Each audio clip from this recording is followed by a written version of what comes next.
Dear friends, ये हो सकता है कि राजीव गांधी इंसान अच्छे हों और पायलट अच्छे हों, लेकिन एक सफल राजनीतिक में जो गुण होते हैं वो उनमें नहीं थे। माँ जैसा दिमाग इन्होंने नहीं पाया था। जो प्राइम मिनिस्टर होता है उस पर बहुत सी जिम्मेदारियाँ होती हैं और उसका डिसीज़न जो होता है बहुत ही सुलझा हुआ होना चाहिए, लेकिन इनमें वो समझ नहीं थी। कैसे, इसके बारे में हम आगे बात करेंगे। चेन्नई में जो इनकी पेरू बंदर की रैली थी वहीं पर इनकी हत्या कर दी गई। ऐसा नहीं कहा कि सिक्योरिटी अरेंजमेंट अच्छे नहीं थे। 300 पुलिस ऑफिसर वहां पर मौजूद थे, सिक्योरिटी अरेंजमेंट बहुत अच्छे थे, लेकिन कुछ इनकी लापरवाही और कुछ उन लोगों का मारने का जज्बा कि उन्हें कामयाबी आखिर मिल ही गई। तो कैसे ये सब हुआ था और क्यों ये सब हुआ था, इसके बारे में हम बात करेंगे। फ्रेंड्स, इन्होंने दूसरे की आग में अपना हाथ डाला था। जब श्रीलंका आज़ाद हुआ था तो उस समय 1948 में वहाँ पर तमिल कम थे और बौद्ध धर्म के अनुयायी जो थे वो ज़्यादा थे। तमिल आप समझ सकते हैं कि 23% थे और जो बौद्ध धर्म के थे उसको मानने वाले थे वो 70% थे। श्रीलंका जब आज़ाद हुआ था तो उस समय जो तमिल थे वो अपने खुद के बलबूते पर ऊंचे पद पर, ऊंचे ओहदे पर थे। लेकिन जब बौद्ध धर्मों ने ये देखा कि हमारी संख्या ज़्यादा है तो उन्होंने अलग ही किस्म के वहाँ पे नियम कानून लगा दिए। वहाँ पर ये हुआ कि जो बौद्ध धर्म को मानने वाले स्टूडेंट्स हैं उनको भरपूर आरक्षण दिया गया और जो माइग्रेटेड तमिल्स हैं जो इंडिया से वहाँ पर आए हैं उन लोगों को वोटिंग का अधिकार छीन लिया गया। इसके अलावा वहाँ की जो नेशनल लैंग्वेज थी वो भी तमिल को हटा दिया गया। अपनी तरफ से वो पूरा इन्होंने किया कि जिससे जो तमिल है उनका वजूद ही ख़त्म हो जाए। अब कहाँ तक कोई सहे, तो तमिल ने इसके खिलाफ आवाज़ उठाई और एक एसोसिएशन थी उसकी रचना हुई, उसका गठन हुआ जिसका नाम था LTTE, liberation tiger of Tamil Eelam, जिसके जो प्रमुख थे वो थे प्रभाकरण। और ग्रुप लिट्टे में थे तमिल्स। अब फिर चाहे वो तमिल्स इंडिया से आए हों या फिर वो श्रीलंका के तमिल्स हों। और बौद्ध धर्म के जो अनुयायी थे, बौद्ध धर्म को जो मानने वाले वहाँ पे थे, वो लोग जो थे उनकी तरफ से थी वहाँ श्रीलंका की गवर्नमेंट, उनका बहुमत ज़्यादा था, और वहाँ के आर्मी हेड। तो ये इन दोनों की आपस में लड़ाई थी, भीषण लड़ाई इन दोनों के बीच में होती थी। यहाँ तक कि जो महिलाएं और बच्चे थे अक्सर उन्हीं को टारगेट बनाया जाता था। लिट्टे का ये कहना था कि वो चाहता था कि श्रीलंका के 2 टुकड़े हो जाएं। जब साथ में इस ढंग से रहना नहीं है तो अलग अलग ही रहें। श्रीलंका के 2 टुकड़े हो जाएं, एक तरफ जो तमिल जो हिस्सा है वो अलग हो जाए और जो ये बौद्ध धर्म को मानने वाले हैं उनका जो हिस्सा है वो अलग हो जाए। लेकिन ये डिमांड गवर्नमेंट पूरी नहीं कर रही थी, बल्कि वो तो उनकी कोई भी डिमांड पर पूरी नहीं कर रही थी। अब जब भीषण युद्ध यहाँ से हो रहे थे तो वहाँ पर नए नए प्राइम मिनिस्टर इंडिया में जो बने थे वो थे राजीव गांधी। तो वहाँ पर सरकार पर दबाव बनाया गया कि सफ़र तो इसमें इंडियन तमिल्स भी हो रहे हैं तो इंडिया को उसमें दखल देना चाहिए। इन्होंने दखल दी, वहाँ तक गलत नहीं था। इन्होंने 3 शिप भेजे, उसमें कई टन खाना था वॉर सर्वाइवर्स के लिए, तमिल्स के लिए। वहाँ पे कई टन खाना था, बहुत सी दवाइयाँ थी और जो भी उनकी आवश्यकता का सामान था वो सब उसमें था। लेकिन जब ये शिप वहाँ पहुँचा तो वहाँ पर जो श्रीलंका की फ़ोर्स थी उन्होंने शिप को वापस मुड़वा दिया, नहीं उसे आने दिया। उसके बाद राजीव गांधी ने दिल्ली में स्थित श्रीलंका जो हाई कमीशन था वहाँ पे फ़ोन किया कि वॉर सर्वाइवर के लिए मैं 25 टन फूड एयर ड्रॉप किया जाएगा, 3 प्लेन भेजे जाएंगे और अगर इस बार रोका तो परिणाम बहुत ख़राब होगा। फिर उसके बाद बातचीत की गई। वहाँ की कैपिटल कोलंबो में 29 जुलाई 1989 की बात है। वहाँ पे जयवर्धने और राजीव गांधी इनके आपस में बातचीत हुई। ये एक शांति समझौता था। शांति समझौता ये था कि लिट्टे हथियार डाल दे और तमिल्स को उनके अधिकार मिले, तमिल्स को वापस उनके अधिकार मिले, उनके साथ भेदभाव का व्यवहार ना हो।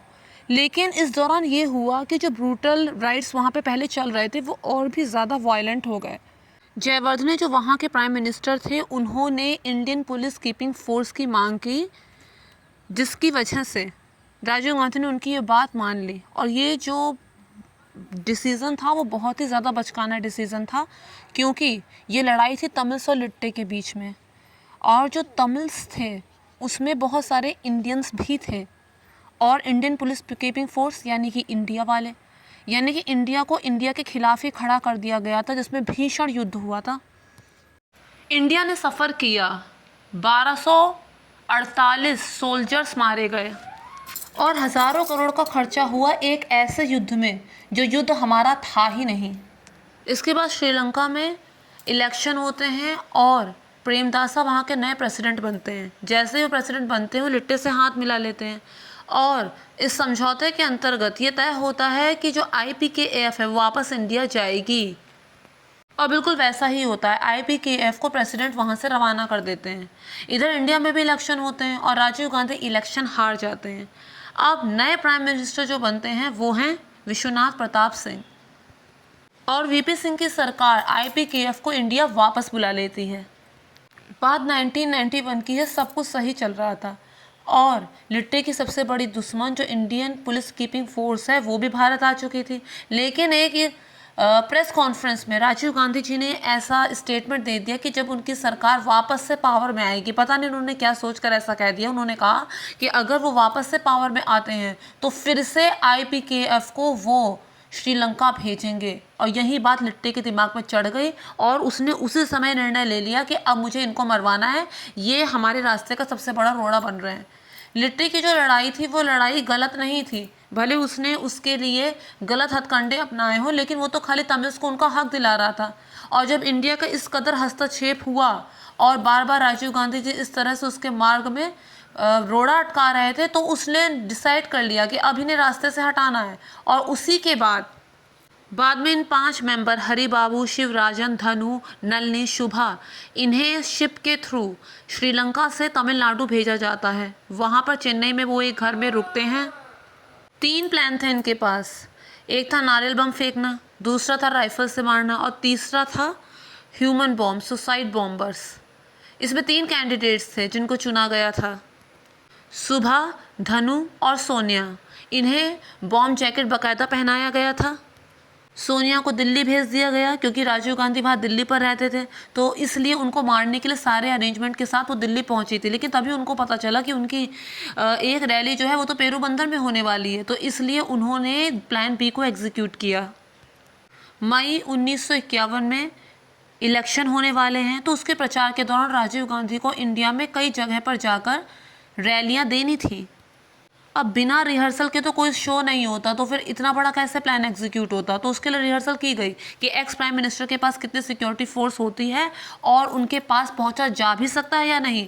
इसके लिए इन लोगों ने क्या किया, इस समय VP सिंह भी पावर में नहीं थे, उनकी सरकार भी गिर चुकी थी। तो उनकी जो चेन्नई की रैली थी वहाँ पर सुभा, धनु और शिवराजन उन्हें चंदन की माला पहनाने आते हैं और उन्हें ये डिसाइड वो कर लेते हैं कि हाँ, एक्स प्राइम मिनिस्टर की सिक्योरिटी जो भी हो, हम वहाँ रेड कारपेट तक पहुँच सकते हैं। अब वो रिहर्सल करने के बाद पेरुबंदर में जो राजीव गांधी उनका जो टारगेट थे वहाँ पर वो लोग पहुँचते हैं और फिर हरि बाबू और शिवराजन ये आगे बढ़ते हैं, रेड कारपेट में आते हैं और डॉस से वो नाम लिखवाना चाहते थे कि उसमें धनु और सुभा का भी नाम आ जाए, लेकिन उसमें कामयाब नहीं हो पाते हैं।